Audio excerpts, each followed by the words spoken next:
Kang Emil beberkan rumus menang satu putaran. Ini pertanyaannya terjadi saat tim kami itu kecepatannya masih slow, Mbak.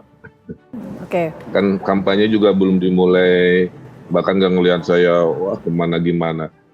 Nanti makanya kemarin dikumpulkan itu untuk menyuntikkan semangat. Setelah tadi malam, kita sekarang ada di seluruh desa-desa, di seluruh kampung-kampung.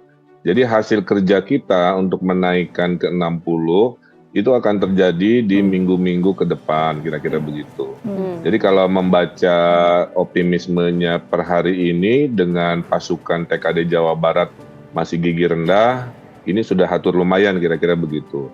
Nah sekarang giginya sudah mulai gigi tinggi, semua sudah bergerak, saya pribadi akan turun tangan langsung ke pelosok-pelosok.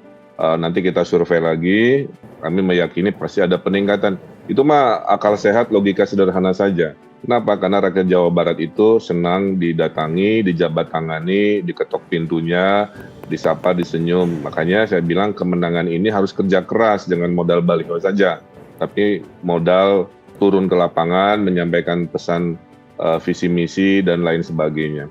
Nah data-data tadi yang disampaikan dari berbagai lembaga survei, kurang lebih hampir mirip-mirip lah. Rata-rata Pak Prabowo ini sudah di angka per hari ini di 50-an plus minus lah ya.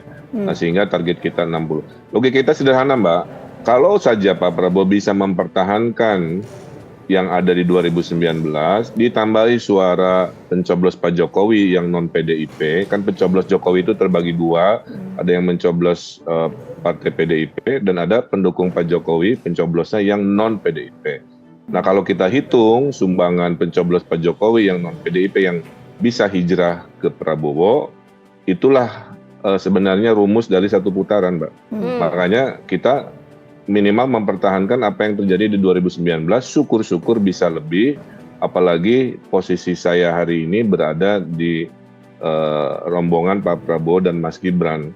Dengan pengalaman saat Pilgub, kami sudah paham perbatasan dengan Jawa Tengah memang menguat ke arah dominan di Jawa Tengah, kemudian budaya kita arah Betawian, ke arah Banten itu juga memang dikuasai secara historis oleh partai-partai tertentu.